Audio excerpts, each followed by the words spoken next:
Stator coil या फिर magnet coil, आज इसके ऊपर डिस्कशन करने वाले हैं। सो बेसिकली ये सबसे पहले तो चीज़ क्या है, कैसे ये बनती है, डिज़ाइन क्या है इसका, प्रिंसिपल क्या है इसका, कैसे काम करती है, एंड अगर ये खराब हो जाए तो उसके क्या सिम्टम्स होंगे, एंड फिर उसको सॉल्व करने के लिए अपने को क्या क्या प्रोसेस है वो करनी पड़ेगी। उन सारी चीज़ों के बारे में डिटेल में इस वीडियो में डिस्कशन करने वाले हैं। So hey guys, welcome back to the channel. My name is Jeet and without wasting much time let's get started. But उससे पहले बात करते हैं इस वीडियो के स्पॉन्सर की, जो कि हैं CarPM bike scanner. So basically CarPM bike scanner की हेल्प से आप अपनी बाइक को प्रॉपर्ली स्कैन कर सकते हैं, उसके कोड्स हैं उनको डायग्नोस कर सकते हैं, रीसेट कर सकते हैं, सर्विस रीसेट कर सकते हैं, एंड साथ ही साथ जो लाइव डेटा है बाइक का उसको भी आप एक्सेस कर सकते हैं। एंड अभी इनकी होली फेस्टिवल सीजन सेल चल रही है, तो सारे प्रोडक्ट्स के ऊपर 15% का फ्लैट डिस्काउंट है। सो डिस्क्रिप्शन में लिंक दिया है, do check it out. And अभी बैक टू द वीडियो। तो सबसे पहले बात करते हैं कि स्टेटर कॉइल का काम क्या है। तो बेसिकली एक मोटरसाइकिल में जितनी भी इलेक्ट्रिसिटी यूज होती है उसको जनरेट करने के लिए यही पार्ट रिस्पॉन्सिबल है।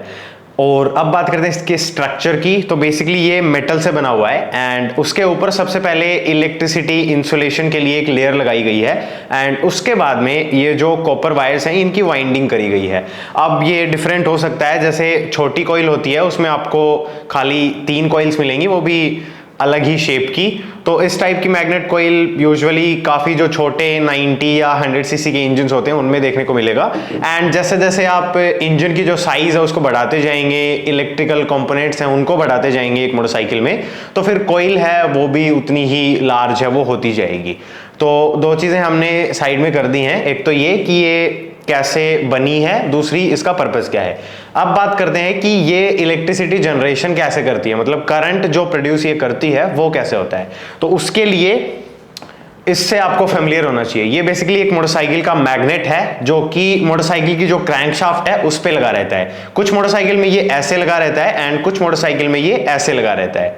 तो उस केस में अगर ये ऐसे लगा रहेगा तो कॉइल है वो आपका जो एलएच कवर है उसमें नहीं, बल्कि जो क्रैंक केस है उसमें एक प्लेट लगा करके फिट करी जाती है, जो कि यूजुअली इस टाइप की कॉइल होती है, जो कि यूजुअली जो लो कैपेसिटी मोटरसाइकिल है उनमें देखने को मिलता है। बाकी BS6 आने के बाद में ACG आ गया है, तो उसके बाद में ये ऐसे ही लगने लग गई हैं काफी सारी मोटरसाइकिल्स में, बट ज्यादा कॉम्प्लिकेट नहीं करते। बेसिकली बात ये है कि ये कॉइल एक जगह लगी रहेगी एंड आपका जो मैग्नेट है वो इसके कुछ इस तरीके से इसके अंदर रोटेट करेगा, मतलब ये टच नहीं करते हैं एक दूसरे को। अभी तो सीधी सी बात है, मैग्नेट है ये तो चिपका ही लेगा, बट ये बोल्ट से रुकी भी रहती है एंड फिर ये जो मैग्नेट है ये घूमता है इसके अंदर।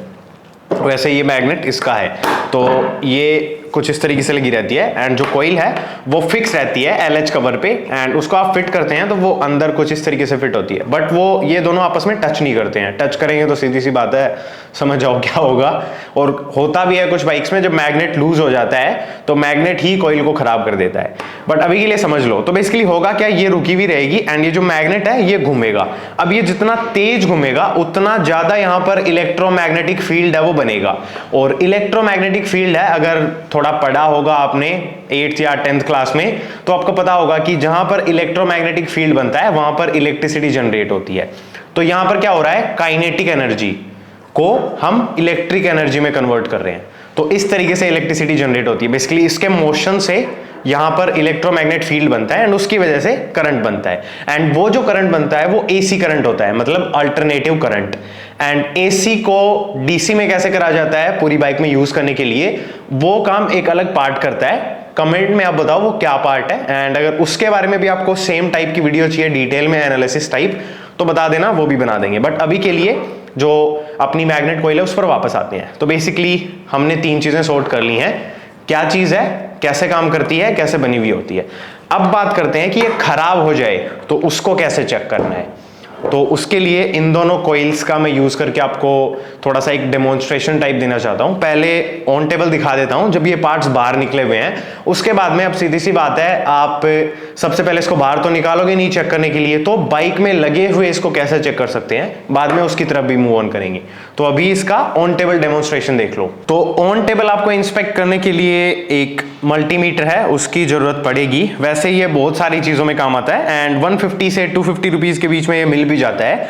तो हाईली रिकमेंडेड प्रोडक्ट है। अगर आप थोड़ा बहुत भी बाइक का काम करना चाहते हो, चाहे आप मैकेनिक ना हो, खुद से ही करते हो, तो भी ये जरूर खरीद लेना, ये बहुत काम आता है। वैसे डिस्क्रिप्शन में इसका लिंक मिल जाएगा जस्ट इन केस आपको खरीदना है तो, बट नॉनदलेस अभी बता देता हूं। तो सबसे पहले आपको इसको कंटिन्यूटी मोड पर करना है यहां पर। उसके बाद में दोनों जो प्रोब्स हैं उनको आपस में टच करके देखिए, तो ये जो बीप की साउंड आ रही है ये आनी चाहिए। इसका मतलब ये है कि यहां तक का हमारा जो कनेक्शन है वो प्रॉपर है। Alright, so first of all जो इंसुलेशन लेयर है उसी को चेक करेंगे। तो बेसिकली हमें करना क्या है कि ये जो कॉपर वाइंडिंग है इसमें कोई ऐसा कॉन्टैक्ट पॉइंट ढूंढना है जिसपे हम कनेक्टिविटी देख सकें। तो अभी देखना ये कॉपर वायर है एंड और कहीं पर जो कॉपर वायर है उस पर अटैच करके देखूंगा तो बीप सुनेगा आपको।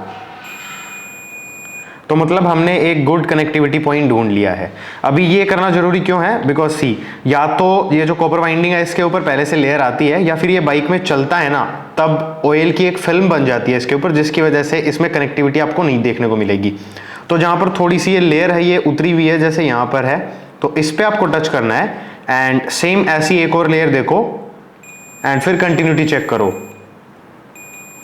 सुन रहा है ना बीप? वो अगर जहां पर लेयर है वहां पर चेक करोगे तो कंटिन्यूटी नहीं मिलेगी। तो सबसे पहले तो काम यही है, कंटिन्यूटी चाहिए अपने को कॉपर वाइंडिंग पे, ये मिल गई। उसके बाद में इसको इस पे टच करो, मेटल पे, कुछ नहीं हो रहा है, कुछ नहीं हो रहा है। ये जो स्क्रू है इस पे टच कर लिया, कुछ नहीं हो रहा है। अंदर की साइड टच करके देख लेते हैं, कुछ नहीं हो रहा है। इसका मतलब ये है कि ये जो कॉपर वाइंडिंग है और ये जो मेटल है इसके बीच में जो इंसुलेशन है वो प्रॉपर है। तो ये जो चीज है ये हमने फिगर आउट कर ली है कि मैग्नेट कॉइल है वो शॉर्ट सर्किटेड कहीं पर भी नहीं है। So that is a good thing. उसके बाद मूव ऑन करते हैं नेक्स्ट स्टेप पर, जो कि होने वाली है इन तीनों वायर्स की आपस में जो कंटिन्यूटी है उसको चेक करना। सो बेसिकली ये तीनों वायर्स हैं, ये तीनों सेम ही साइड के हैं। मतलब अगर ये पॉजिटिव साइड है और ये ग्राउंड है तो ये पॉजिटिव साइड के ही हैं तीनों वायर। तो मतलब इन तीनों वायर्स में आपस में कनेक्टिविटी आनी चाहिए बढ़िया वाली। और अगर ये सिंगल फेज मिलती है, मतलब ये 3 फेज वाली कॉइल है, अगर सिंगल फेज कॉइल होगी तो उसमें जो थर्ड स्टेप में दिखाऊंगा बाइक के अंदर जब ये लगी रहती है तब कैसे चेक करें वो देख लेना।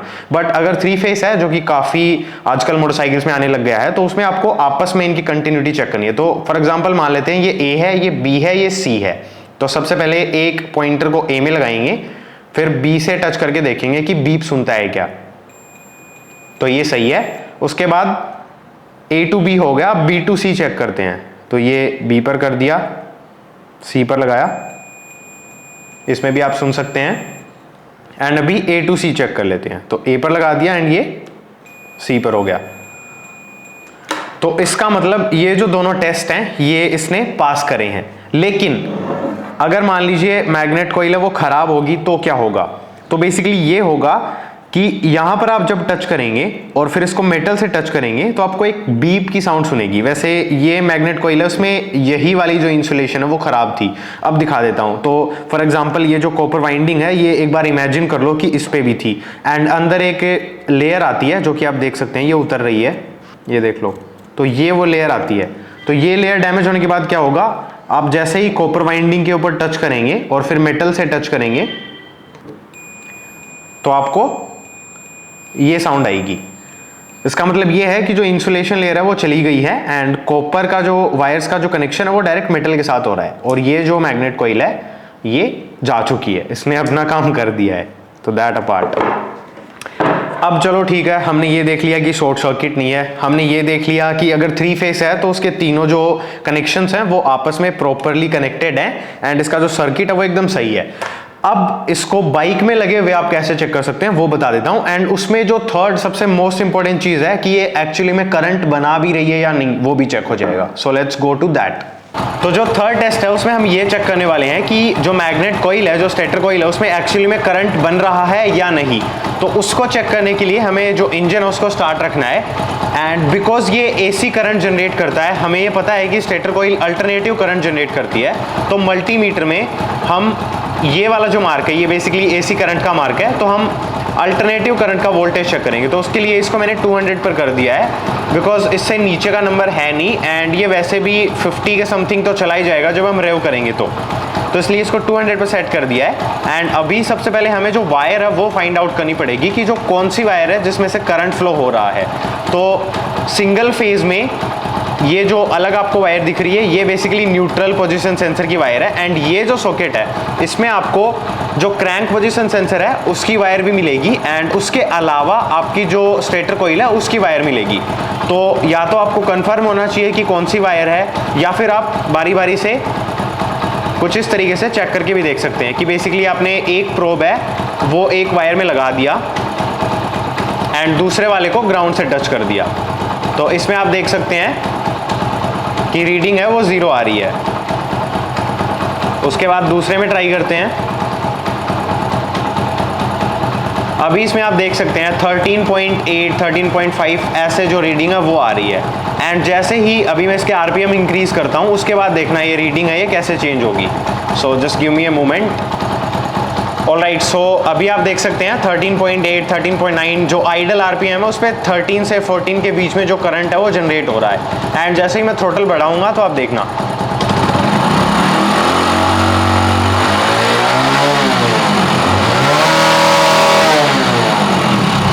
तो ये आपने देखा ये ऑलमोस्ट 80 वोल्ट तक गया है। तो आइडल पर हम ये चाहेंगे कि 13 से तो प्लस आना चाहिए, बिकॉज अगर 13 वोल्ट से कम होगा तो फिर बैटरी चार्ज नहीं होगी, क्योंकि बैटरी को चार्ज करने के लिए 12.4 या उससे ज़्यादा का करंट चाहिए, मतलब यूजुअली 13 के समथिंग या 13 और 14 के बीच में। अब ये जो करंट है जब हम आरपीएम वो बढ़ाते हैं तो ये करंट बहुत ज़्यादा जा रहा है, बट इसके लिए जो वायरिंग है मोटरसाइकिल की उसमें आगे कोई ऐसा इक्विपमेंट रहता है जो कि जो बैटरी है उस तक प्रॉपर वोल्टेज ही पहुंचाता है। बट अभी हम यहाँ पर सिर्फ ये देखना चाह रहे हैं कि ये करंट बना रहा है या नहीं।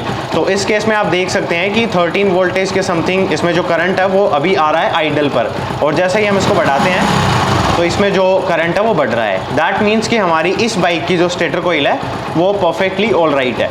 ऑलराइट, सो हमने ये जान लिया कि जो मैग्नेट कॉइल है उसको चेक कैसे करते हैं, लेकिन सबसे इम्पोर्टेंट जो सवाल है वो अब है कि कब हमें पता चलेगा, क्या ऐसा होगा हमारी बाइक के साथ कि हमें इसको चेक करने की नौबत भी आएगी। तो उसके बारे में बात कर लेते हैं। हालांकि इसको चेक करने का तरीका बताना जरूरी इसलिए था बिकॉज वो जो सिम्टम्स जो कि आपकी बाइक में जो प्रॉब्लम्स आएंगी वो और भी चीज़ों की हो सकती हैं।